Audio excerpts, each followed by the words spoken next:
diversified growth, inclusive economy, sustainable business environment. This is the Philippines' golden age of infrastructure, fueled by an unprecedented boost in quality infrastructure projects. Starting with a One Digitized Government, One Nation project, the information and communications technology sector has launched milestone projects to ensure an ICT-enabled economy. In aviation, 2 new international airports have been completed, one under rehabilitation and another one up for construction. The Bohol-Panglao International Airport, the Philippines' first eco-airport, can accommodate up to 2 million passengers annually. In Luzon, the Bicol International Airport is on its way to completion, while the new Clark International Airport passenger terminal is now 67% complete. In the Visayas, the Macbu International Airport, dubbed as the world's friendliest resort airport, opened its world-class passenger terminal building for international flights. In the pipeline is another major airport, the new Manila International Airport. NAIA, one of the most improved airports in the world, is being upgraded. More modern airports mean travel and tourism opportunities. From 2016 to 2019, 83 billion pesos were allocated for roads to tourism destinations. Roads to open trade corridors and industries are given funds worth 7 billion pesos. On the countryside, the Agri-Infrastructure Program cultivates the Philippines' agriculture industry with 21.39 billion pesos allocation. As of the end of May 2019, 1,096 kilometers of farm-to-market roads were already completed. Major expressways and highways will be extended thanks to a $15 billion investment under the Philippine High Standard Highway Network Program. Travel time will be cut tremendously, which will help speed up regional development and competitiveness. Metro Manila's streets are also being decongested, especially with the Metro Manila Skyway Stage 3 along the country's major and historic road, EDSA. Connector roads to North Luzon will also be linked to EDSA. Down south, the Mindanao Road Development Network Program is improving logistics through the construction, rehabilitation, and improvement of about 2,847 kilometers of roads. Interconnectivity and accessibility is a challenge for the 7,100 islands of the Philippines. That's why a series of bridges linking island provinces is being fast-tracked through the Inter-Island Linkage Mega Bridge program. The Panguil Bay Bridge, envisioned to be the longest in the country, along with the Panay-Guimaras-Negros Linkage and the Panglao-Tagbilaran City Offshore Connector Bridge, are the key focus of the program in the provincial areas. In Metro Manila, 12 new bridges will be constructed. To date, a total of 2,709 bridges across the country are already completed and more will be built. Railways will soon form a vein of growth in the Philippines. 6 major railway projects are ongoing, while 6 more are up for construction. For decades, the Philippines functioned on a total of 77 kilometers of operational railways. The government envisions to expand the country's rail network to 1,900 kilometers to benefit around 4.5 million passengers daily. The 36-kilometer Metro Manila subway, running from north of Manila to NAIA Terminal 3, which broke ground last February, will cut travel time to just 25 minutes. The Metro Rail Transit Line 7 will move about 1,000 passengers once fully operational by 2021. Other railway linkages include the LRT Line 1 Cavite Extension Project, the LRT 2 East Extension in Masinag, and the North-South Commuter Railway Project, a 147-kilometer railway through Clark, Pampanga, Metro Manila, Calamba, Laguna. In Mindanao, Phase 1 of the Mindanao Railway Project is a 100. Maritime commerce is steered forward, with a total of 159 port projects in 92 commercial ports developed. 41 new social and tourism port projects have already been completed, with 73 more still ongoing. Not to be overlooked is the country's educational infrastructure. A total of 71,803 classrooms have been built nationwide under the Basic Education Facilities Fund program, benefiting 3.2 million young Filipinos. 67,608 more are being constructed. In disaster management, evacuation centers are assembled to be resilient, gender-sensitive, and compliant. Flood management projects are continually being pursued. These and more are just some of the highlights of the Duterte administration's infrastructure projects under the Build, Build, Build program. You can see that much has been done, but much still needs to be accomplished. Expect that in subsequent years, more and more improvements will eventually unfold before our eyes. We give our best because the Filipinos deserve nothing less. And make no mistake, the best is yet to come.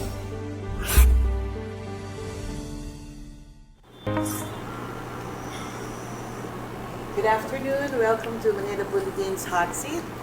We are very honored to have with us this afternoon the man of the hour and the reason for being of the 50 Build, Build, Build projects of the Duterte administration. Welcome, Secretary Mark Villar. Thank you very much. Of course, it's I'm happy to be here and to share with you.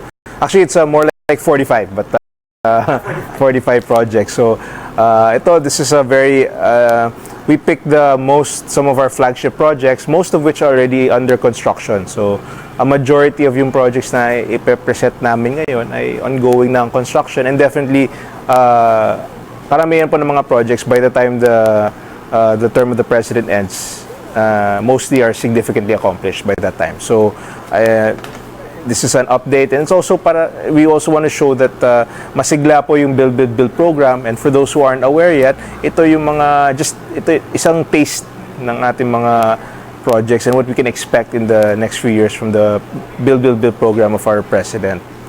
So sir, can you tell us what for this year, how many projects is there any projects stated? Well, in the next few months, we can expect we have some major accomplishments that are coming.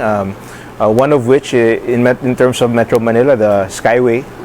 In the next few months, we'll be finishing it significantly. We'll also expect very soon the Harbor Link to R10 connection. That's also coming soon.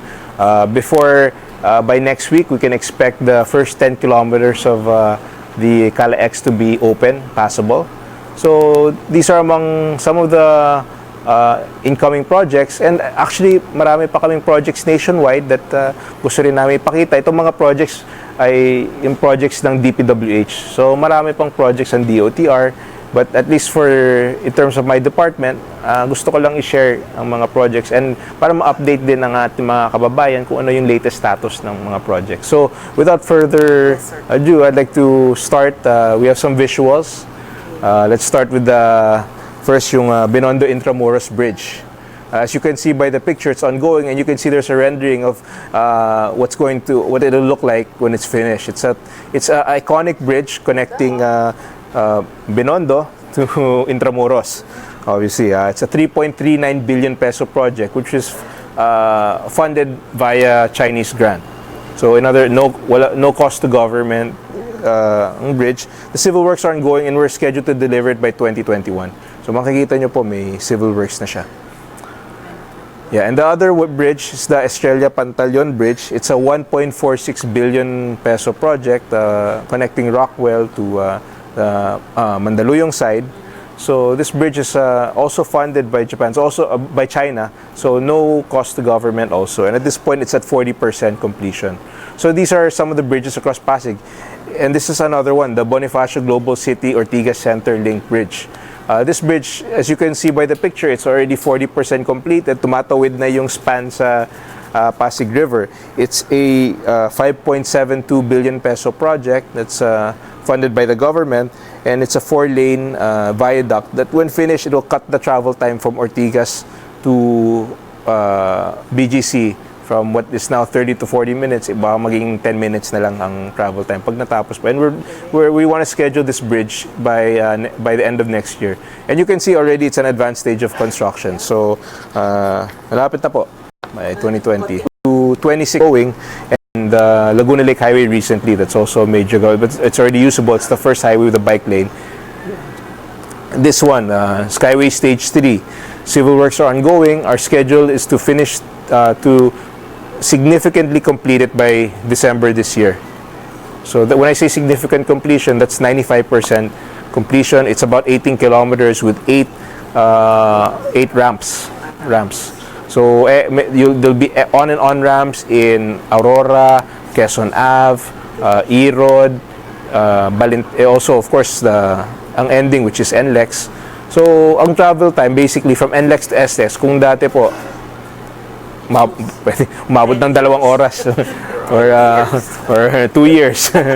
Pero 2 hours, pag natapos po ito, baka mga about 20 minutes. 2 hours, 15 to 20 minutes. Mostly for regular vehicles. Now for ito, NLEX SX connector, this is designed for primarily, but not limited to, of EDSA. That's enough to bring EDSA back to its original capacity. Then we have the South Link, C5, connecting the Cavitex to SLEX. So kung dati po, kung galing kayo sa Cavitex going to SLEX, it might take you as much as an hour to go. But now, dahil sa pag natapos po itong C5 South Link, the travel time will be less than 30 minutes, maybe 20 minutes. It's about 7.7 kilometers long, and currently it's already operating. The one portion, yung pinaka-challenging na portion, yung Merville to C5, yung tawid ng SLEX, natapos na po, and pwede nang gamitin. So it's ongoing, and it's also scheduled to be finished by the end of the term of the President. But it's important to know these projects, as we finish it, we'll also be opening certain sections. Like what we did here, may 2-kilometer section yung tawid. So at least ngayon pa lang, nagagamit na po itong C5 South Link. And of course, hindi lang tayo Metro Manila. We have also this picture here, the Apayao-Ilocos Norte Road. It's approximately 65 kilometers long. And it traverses, it goes from Apayao to Ilocos Norte. The project cost is about 4.2 billion, and when it's finished, the travel time from Apayao to Ilocos Norte, from approximately 6 hours with a 200-kilometer route, it will be reduced to 3 hours via this road. So that's one of the bridges. As you can see, it's already being constructed.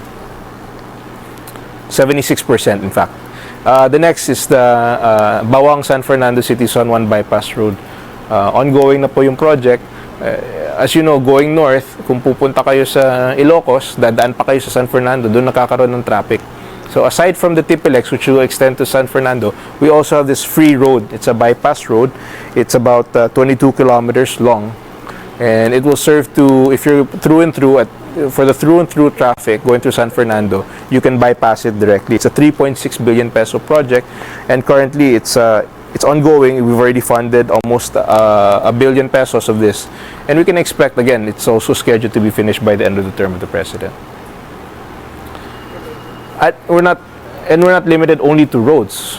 Importante rin ang resiliency, the flooding. So one of the most flood-prone areas, of course, is Pampanga. So we have this master plan, the Integrated Disaster Risk Reduction and Climate Change Adaptation in low-lying areas of Pampanga Bay.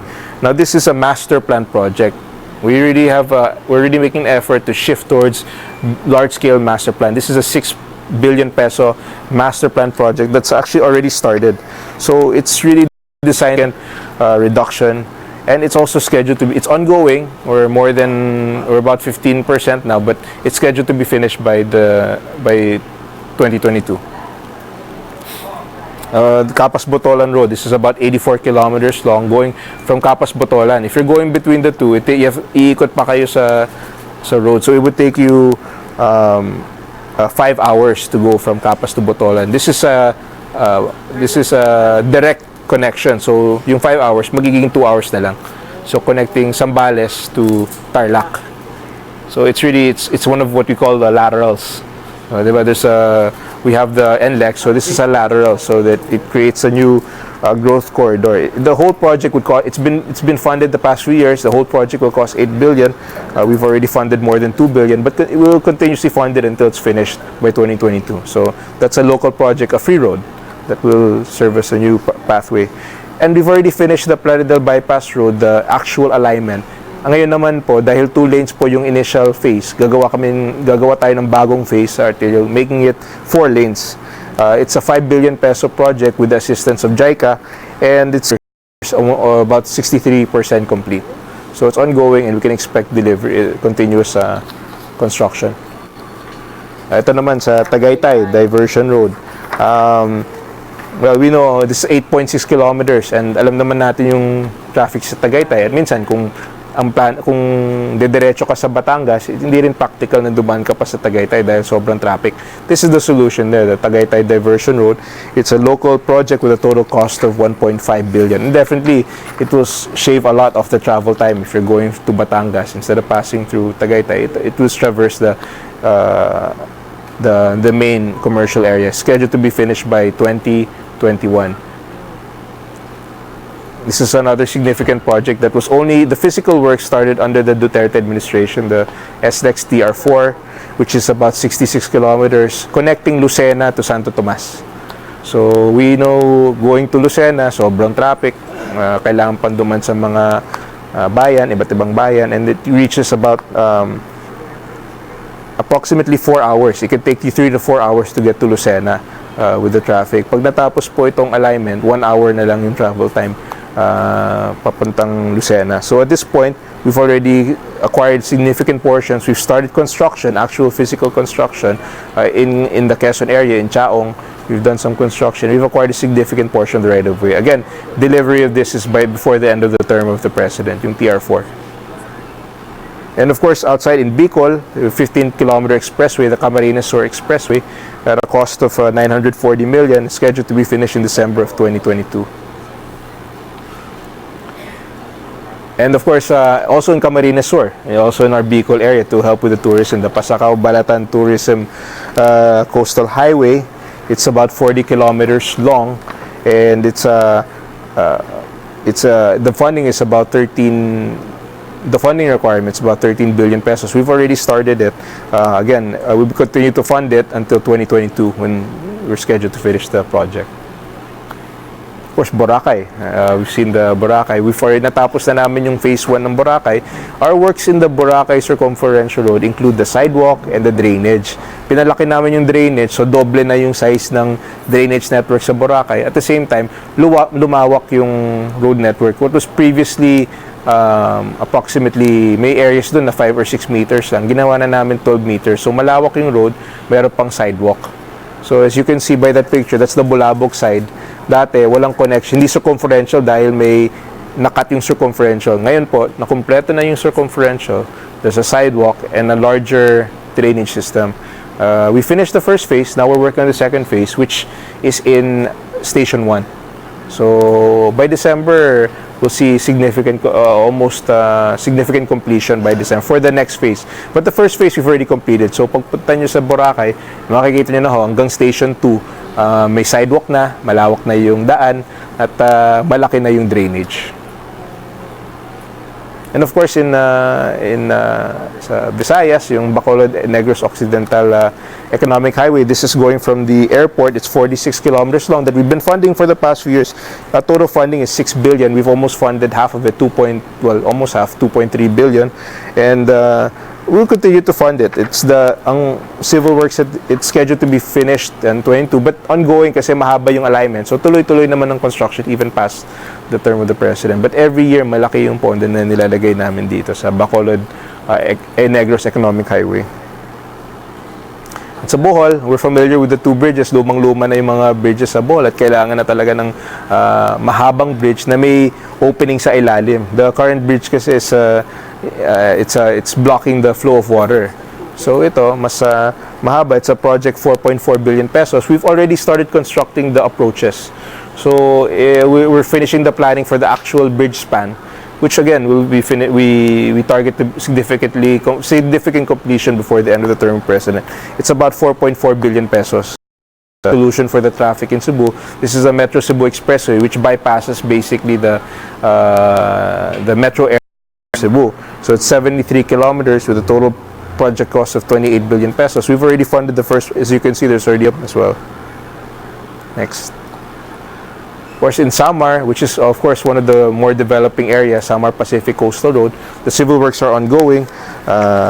We plan this is a 1 billion peso project with the help of financed by the Korean government, and at this point, almost 30% completion for this major project. Of course, Marawi, nakagawa na tayo ng master plan for the Greater Marawi area. This was done with the help of the JICA. So sa ating mga kapatid sa Marawi, there is a master plan, and it's in fact now the road network is being implemented for the Greater Marawi area. So there's ongoing construction now. We've already identified the areas that we want to build, and actually there's already been awarded approximately a 950 million peso contract. So the works are ongoing at this point, and tuloy-tuloy naman po in time for ang target na matapos to by 2021. And there's a continuation for that Greater Marawi. It includes an even wider road network, and it's also a 6 billion peso master plan project, which will increase the size of the metro area of Marawi by creating another larger road network that includes 3 bridges and a major viaduct. So yan. And also in the conflict-affected areas, gumawa rin kami ng master plan for the road network there. This is for 176 kilometers of road. So all the conflict-infected areas, we're gonna make major investments there, and approximately 14 billion pesos. So malaki ang investment namin para ma-improve yung peace and order situation. We strongly believe that the road network is a long-term solution to issues of peace and order. Yeah. So that's and aside from the conflict-affected areas, in the mid, of course, we look at the Zamboanga Peninsula. So we have this master plan. It's called Improving Growth Corridors in Mindanao Road Sector Project. It's already been started. It's a 25 billion peso master plan, which is the works for 3 core projects are now ongoing, and we have 3 bridges that we will start procurement by the first quarter of next year in Tawi-Tawi. So those are the bridges you can see, 3 Tawi-Tawi bridges, and also the Gicam Bridge. The focus of this is really the Zamboanga Peninsula. Some of the other projects are for the central Mindanao. This one is to focus on the Zamboanga Peninsula area. So it's ongoing. Of course, Zamboanga del Sur, the Sindangan Lakewood Road, that's a major project, also 4.2 billion pesos, and it's also ongoing, 57% completed. Ito po, picture, Cagayan de Oro Coastal Road, 97% completed. That was actually, this is a project that was delayed for a long time that we decided to push forward. So now it's practically finished, 97%, but we'll deliver the whole thing by 2020. So Cagayan de Oro Coastal Road. Davao City Coastal Road, yun po yung picture ng Davao City Coastal Road. In Davao now, there's a problem with congestion also. This is also ongoing. It's an 18-kilometer coastal road. There's also a design for a promenade area. So aside from decongesting, it'll beautify the area, and civil works ongoing. So it's we're past almost 20% completion for this project. Also scheduled to be delivered before the end of the term of the president at a cost of 7 billion pesos. Ito naman po sa South Cotabato, 66 kilometers of road that we're aiming to connect the Suralia, Tiboli, San Jose area at a cost of 3.2 billion pesos, and it's at this point it's already 90% finished. So aside, those are the projects that are under construction. There are other projects that are part of the Build that are currently in advanced stage of procurement. So these are some of the projects in terms of flood control. The Pasig River, Pasig River. This is the bridge program pala, the 5 additional bridges. So we saw earlier yung 3 bridges, the Estrella Pantaleon, and these are the Estrella Pantaleon, Santa Monica Loton, the Binondo Intramuros. Ito naman, additional 5 bridges that we're targeting to contract by this year, and hopefully, and then we'll finish it before the end of the term of the president at a cost of 15 billion pesos. So the ultimate plan is to have additional, almost more than 10 bridges across, additional 10 bridges across Pasig River. This is also in addition to the connectors of EDSA, and this will also serve to decongest Metro Manila. So when these are finished, sabay-sabay yan yung C6, connector, Skyway, and then yung mga bridges across Pasig. When we deliver all these by the end of the term of the president, we believe that Metro Manila will be significantly, there will be significant improvement. In fact, EDSA itself will be back to capacity. Aside from that, we also have to prepare for, hopefully it never happens, pero syempre yung big one, we have to reinforce our existing bridges to be seismic rated. So ito pong Metro Manila Priority Bridges Seismic Improvement. We targeted the first 2, the Lambingan and the Guadalupe Bridge. Now, the Guadalupe Bridge is very challenging dahil gagawa pa kami. We'll start maybe by next year, and we'll build 2 service lanes. So, habang ginagawa yung main span of the bridge, walang mawawalang lane. Kasi pag sinara mo yung Guadalupe, economically, and traffic-wise, it's very difficult. Parang Armageddon yan pag ginawa natin yan. So, we will build service lanes habang ginagawa yung bridge temporarily, and while we reinforce the bridge to make it seismic rated.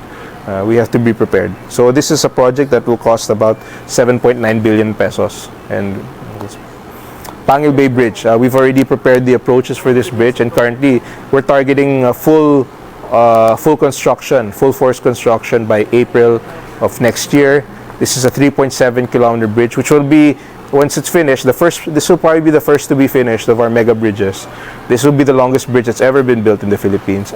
The longest now is San Juanico, 2 kilometers. This is 3.7 kilometers at a cost of 7.3 billion pesos, with the help of the Korean government. So, sa Mindanao, from Lanao del Norte to Misamis, kung yung dati 2.5 hours, magiging 10 minutes na lang pag natapos po itong Pangil Bay Bridge. Next, there's also projects that are what we call the detailed engineering design stage. This is the last stage before we can procure it. Once you do the feasibility study, which can take as much as a year, you do the detailed engineering design, which can also take a year. But once you have the design, it's already ready for procurement. So these are some of the projects that the Marikina River bridges. So more in Marikina, we also, to help with the traffic, 3 bridges in the Marikina River, which at a cost of 9 billion pesos, also scheduled to be finished by the term of the president, significantly. Aside from that, the flood control, again, more in investments. Already detailed engineering design for this is 40% complete, and then we'll be able to implement it very soon, the Pasig Marikina Channel Improvement Phase 4, the newest phase, which will also help improve the capacity, our preparedness for flooding in Metro Manila. So, it's a master plan also. Even for Cavite, we have a plan to, in anticipation of the flooding in that area, we've already started advanced planning for the Cavite Industrial Area Flood Management. We'll be widening the river, we'll be creating engineering solutions so that hindi magbabaha sa Cavite, lalo na sa industrial area kung saan marami tayong mga locators. At this point, we're 35% complete with the detailed engineering design. Well, Davao City Bypass also, it's malapit na po, detailed engineering design. It entails a 2-kilometer tunnel, so it's a 45-kilometer designed to decongest Davao City. The total cost for the whole project is about 37 billion, and it's scheduled to be finished by 2022 also. Davao City. Flood control also in the designed to in the Mindanao River Basin area. It's a perennial issue, the flood control. That's why we came up with this master plan. It's called the Ambalsimuay River and Rio Grande River Flood Control and Riverbank Protection Program, and it's at a cost of approximately 39 billion pesos. But the areas of provinces of Maguindanao, Cotabato City, and Sultan Kudarat the flooding in that area is perennial, and this is the long-term solution for that. So at this point, it's already significant already in the advanced stage of planning. So we will start implementing that very soon. And these are for NEDA board approval. In other words, they have a feasibility study that's finished, and we're just awaiting NEDA approval to reach the next stage of procurement. So it's also an advanced stage of planning. The next is the iconic bridge. This is for Cagayan. These are bridges, major iconic bridges that we'll be building in the Cagayan area. It's approximately three long-span bridges of a length of 3,000 linear meters at a cost of about 10 billion pesos for all the bridges. So it's the largest bridge program in the history of that province in Region 2. And of course, under now, and it's a NEDA, the TPLX extension, going all the way to San Fernando. By this year, we hope we'll finish the TPLX until Rosario. And then after that, we'll be working on the next phase, which is the extension up to San Fernando. This is part of the Luzon Spine Expressway network, wherein we want to connect the north to the south via high-speed expressway, which includes the Quebecs to the TR4, to the SLEX, to the NLEX, and then connected by Skyway and Connector, and then takes you to the TPLX. Ultimately, all these, when you put these together, the travel time from north, meaning siguro Ilocos all the way to Bicol, from 18 maging 9 hours na lang pag natapos po ito. So there's the Quezon Bicol, part of the Spine Expressway, the Quebecs, which we finalized already the FS, so we're just awaiting NEDA approval. Once this is done, we can start construction of the Quezon Bicol Expressway, which will connect to the TR4 and eventually serve as part of the Luzon Spine Expressway network. Of course, the Sama Island Davao City Connector Bridge, also with the NEDA right now. It's a it's also it's a 2.85 kilometer bridge that connects the two. And Sama is a very large island, so it will create a new growth corridor for Davao City. And this is on the FS. This is the FS stage. Just to look forward to in the future. Dalton Pass East. The Dalton Pass is a very congested road, and of course a lot of agriculture is in the north. So it's important that we create a alternative route. This is Dalton Pass alignment, and it's significant because it involves a 2-kilometer tunneling, the first of its kind. So we'll be tunneling under the mountain. Kasi the current road, the Dalton Pass, is a meandering road. This one will become a straight shot road that goes underneath the mountain pass. So ito po, this is the Batan-Cavite Interlink Bridge. Now we've done a study for all the bridges, and of course may grading yan eh. So pipiliin natin yung pinaka-viable economically. And the ones that were chosen, one of the ones that was chosen is the Batan-Cavite Interlink Bridge. In other words, yung cost niya is commensurate to the economic benefits. So these are one of the projects that we are pursuing. It's quite expensive. It's a 180 billion peso bridge. But of course, when we computed the economic benefits of the bridge, malaki rin yung economic benefits. So we're finalizing the feasibility study for this Batan-Cavite. We can expect that this will be one of the priority projects of the President. It will be, when it's done, one of the longest bridges in the world. More than 20 kilometers, about 27 kilometers, not including with the approaches, almost 30 kilometers. And aside from another mega bridge is the Cebu-Mactan Bridge, a fourth bridge for Cebu-Mactan, which is almost finished. We're scheduled this month to finish the feasibility study. So this will also be one of the projects that we will start and significantly complete during the term of the President. It's at a cost of almost 80 billion pesos, but it's an economically viable project with the help of JICA. The next is the Panay-Guimaras-Negros Link Bridge, another mega bridge, about 18 kilometers long. So the feasibility study has been presented to us already, and we're ready to submit it. We'll be submitting it to the NEDA soon for final approval. And at that point, once we have final approval, we'll do the detailed engineering, and then we can start it by next year. So malapit na po itong Panay-Guimaras-Negros. In fact, I would say it's an advanced stage of planning. Also, for feasibility is the Davao City Expressway. It's also another project designed to decongest the Davao City area, and it's almost complete, the FS. Ayan po, those are a taste of some of our major projects that some of which are being constructed, some are advanced stages of planning, all of which we're targeting to be significantly completed, if not completed, during the term of the President. So, maganda rin na regularly, magbibigay po kami ng mga updates, and makikita nyo, mararamdaman nyo na po. Of course, a lot of these projects were really designed to be felt the second half of the term of the President kasi medyo mahaba talaga yung planning eh. Hindi rin matatapos kaagad eh. But definitely, kaya minsan pinagtsatsagaan natin ang traffic para sa Skyway, para sa mga extensions, para sa mga C5, Harbor Link, lahat po yan. Medyo may konting sakripisyo. But definitely, I can guarantee that we will do our best to finish it as soon as possible. So, for the next few years, the second half of the term, at least yung ginhawa, mararamdaman na natin yung malaking ginhawa ng mga build projects. So, thank you. Secretary, so karamihan po ng mga projects na pinakita ninyo, parang ang target dates of completion nila either year 2021. Yes, 2022. Majority, almost all actually. There are, of course, the ones that are at the FS stage at this point. Those mga, I think we identified about 5 projects out of the 45 that are in the FS. Those we hope to significantly complete, majority completion, significantly complete within the term. We really ipupush talaga namin na complete. But all of those, we'll see them one day. they're if not soon. In fact, most of them will see them very soon. karamihan po ng mga projects dyan, we'll see it in 2020, 2021. So pag nakumpleto na po lahat yan, makikita na ba namin yung ginhawa tsaka liberation from the perennial problem of traffic? Yes. That was our goal from the beginning. Si Presidente, umpisa pa lang, gumawa na ng plano.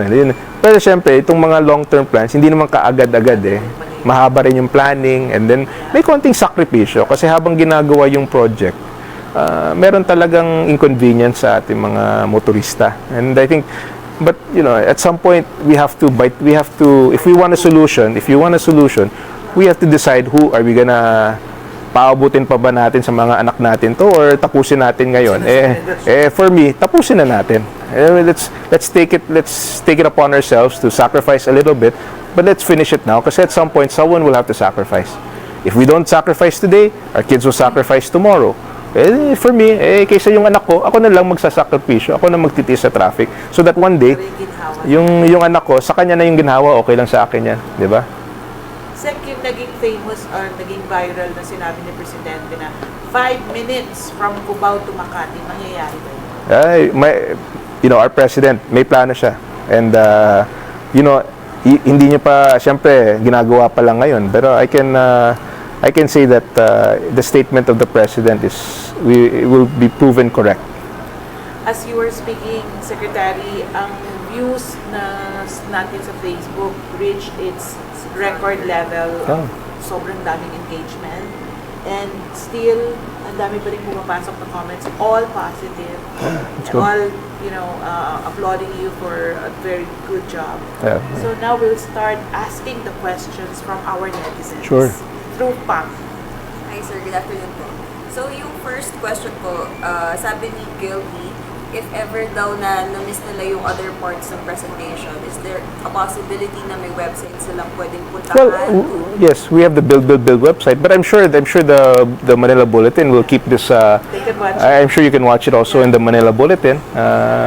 I'm sure they'll post it because I know we have a good, they have a very healthy online presence. We'll keep it there so that anybody can click it and watch anything. Okay po. Yesterday din sir, kumuha kami ng questions from our social media community, and then isa sa mga question, when will Meralco relocate their utility tools? Well, we've already set a in fact, regular na lang yung meetings namin sa Meralco. To be fair to Meralco, there have been instances like sa Harbor Link, nung nirequest talaga namin na kailangan ilipat na, ginagawa naman nila. Pero sa dami rin ng mga poste, kung gagawin sabay-sabay, kailangan isipin din natin yung service interruption. Kasi magkakaroon talaga ng service interruption. So, tina-timing talaga namin. Siyempre, mauuna muna yung big ticket projects. So, that's the only, yun ang constraint natin sa Meralco. But to be fair to Meralco, they accommodate and regular naman yung planning meetings namin kay Meralco. Next question po from Ann Gumban. How about the residents affected in your build program, sir? Meron bang relocation program? Always. That's part of kasama na yan sa planning ng isang malaking project. Gagawa ka muna ng parcellary survey, i-identify mo muna yung mga affected residents, and then once you tag them, kakausapin namin sila, and we'll give them, and in the law, they're entitled to compensation, fair compensation, as an appraisal by a government institution. So, yun ang nagiging basis ng yung compensation namin. And of course, kung may mga settlers, meron kaming allocation sa NHA, nabibigyan pa sila ng bahay.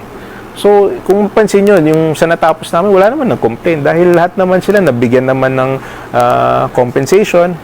Pero kami naman, we just have to be firm that kailangan talaga tapusin itong project. I mean, we'll give you compensation, but we have to move quickly kasi hinintay na kailangan na talagang tapusin.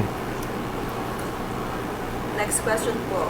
Actually, it's not a question, more like a request. Sabi niya, sana maambunan din ng project ng build ang Isabela province. Actually, marami din bridge. May Santiago Bypass.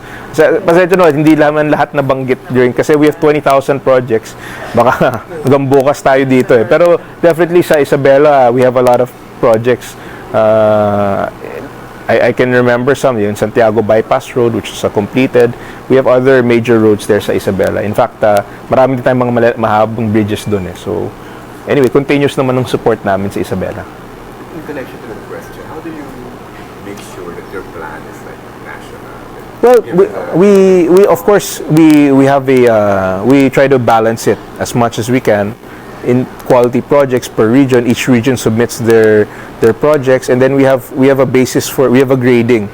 We have our priority projects, which are national roads, which we call MFO1. These are the highest level completion of existing national projects.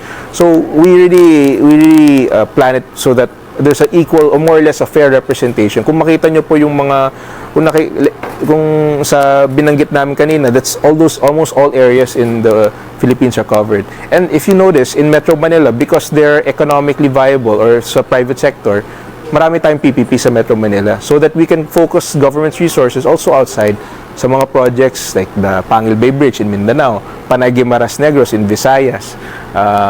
In fact, kung titignan nyo, halos lahat ng mga big ticket projects nasa labas na ng Metro Manila. In Metro Manila, we have our PPP.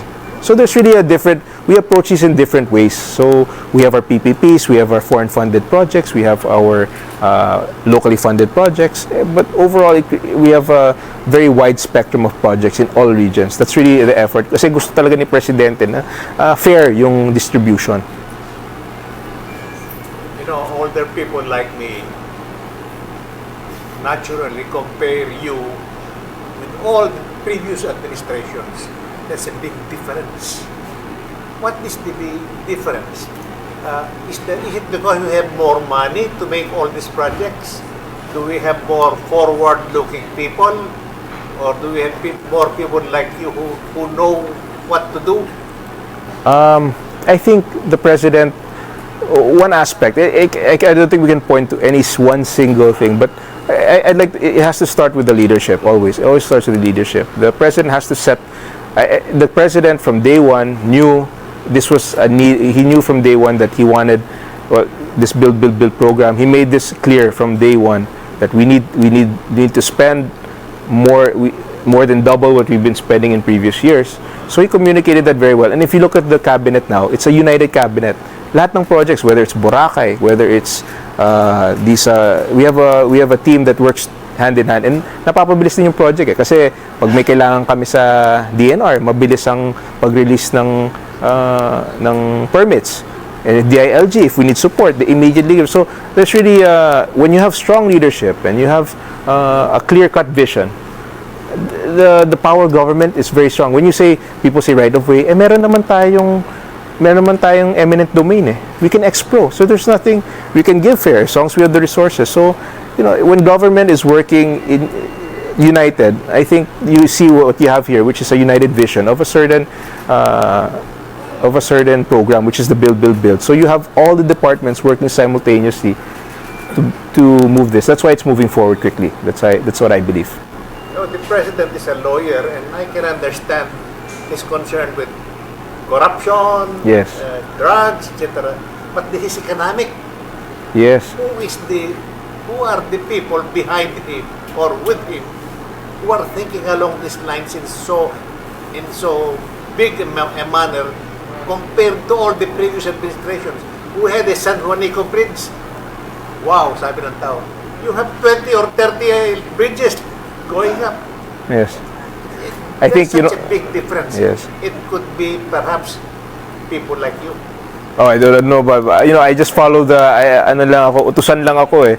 But you know, I can say for the President, you know, part of it's wisdom to know what your limit. He knows, you know, economics. He put very good people in the economic team. You know, we have, you know, Secretary Dominguez, Secretary Pernia, very, very highly respected visionary men who he put there, and he gives them the leeway to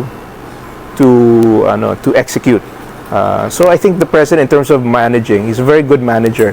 He's very wise in the sense that he knows where to put he knows who to put at the right places. You know, I have to say, I've always been very impressed with how the President manages the cabinet, and you can see the results when you have this kind of. You see the results. You know, none of these projects were it not for the unity of the cabinet. It would be very difficult to execute this.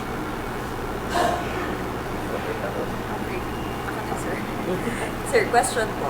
ilang years ang projected capacity ng infrastructure projects before masupersede ng developments, increased traffic, and population density? Well, like now, naghahabol tayo eh. Like, this like for instance, I can specifically, let's go to EDSA. It's the capacity is about 200, 250, 280,000.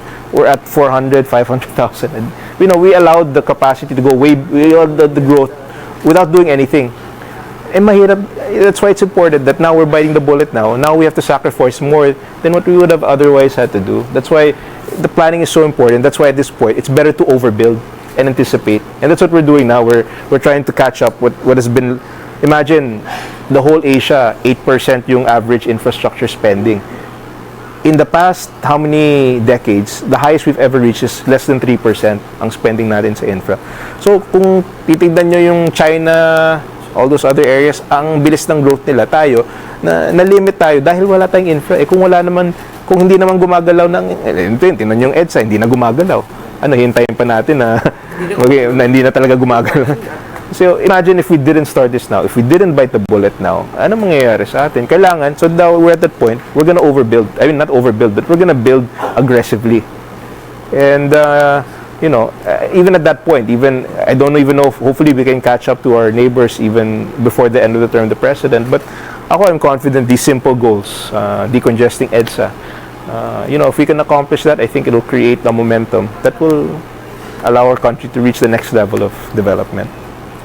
In relation to that, sir, sabi po dito, is the Build program an answer to the overpopulation in Metro Manila? Overpopulation, not necessary. In Metro Manila, in the sense that magiging mas malawak yung growth area ng Metro Manila, yes. Because right now, because of the limited road network, it also limits the growth of the urban area. If we want to expand Metro Manila, we have to first expand the infrastructure network. And the first big step for me is one of the first is the decongestion of EDSA. We have to connect the north and the south. It's impossible now. It's the Great Wall of EDSA, di ba? Pag galing ka sa south, kung pupunta ka sa north, aabot ka ng 2 oras, 3 oras. We have to correct that already. That's why from day one, we already embarked on this plan. And now we're seeing the fruits. Malapit na ho, 2020, 2021, matatapos na yung 2 bypass. That's no one, very quietly done. No one saw the work because it takes 2 years of yung right of way, yung surveying, kakusapin mo lahat ng settlers. That's the part that pagtsatsagaan mo lang talaga eh. And no one will glorify you. In fact, while you're doing it, people will vilify you. While you're doing it, galit na galit sila. But in the end, that's what it takes to do these projects. It takes pagtsatsagaan mo lang talaga. A follow-up question, sir. When do we build the townships to decongest Metro Manila? I think now, look, if you see Clark, we're building the rails to Clark. That's ongoing. In fact, parallel to the alignment of the Harbor Link, we're doing the Tutuban-Malolos link, which will connect to Clark. So the trains, the roads are one. It will expand. But the long-term solution to our traffic issue is the mass transit, which we're also addressing. So mag-improve na yung traffic natin. At the same time, kasabay yung metro, yung subway, which SecArt is doing, which is very aggressively pursuing. I think si SecArt is one of the most very aggressive in the cabinet in terms of implementation. So I think, I'm very confident that the railway system will move quickly. Who's designing the bridges? The bridges? Well, we have consultants. Each bridge has its own consultant. Mostly those are foreign-funded bridges, so they're made by foreign consultants. The ones who, some of them are the same people who built the Macau-Zhuhai Bridge. So these are very well-established companies. In fact, the difference is they're always talking about Chinese projects, but these are projects that we chose. We decided to make. We chose who to get support from because of their specialization. Like yung China, may experience po sila sa mga mega bridges. Yung Macau-Zhuhai Bridge is the longest bridge in the world. So we tap China. Now for other projects, like we tap Japan for flood control. Marami silang flood control projects. We tap their technologies. We tap Korea for some road projects. So it really depends. But the point is, we dictate. The Philippines is what dictates. So hindi naman magkakaroon ng scenario where these doomsday scenarios where the foreign government will take that will never happen. These are well-planned projects that we dictate we decide who finances it, we decide what technology, the terms. So it's really the ball is in our court. Sir, pass on the favor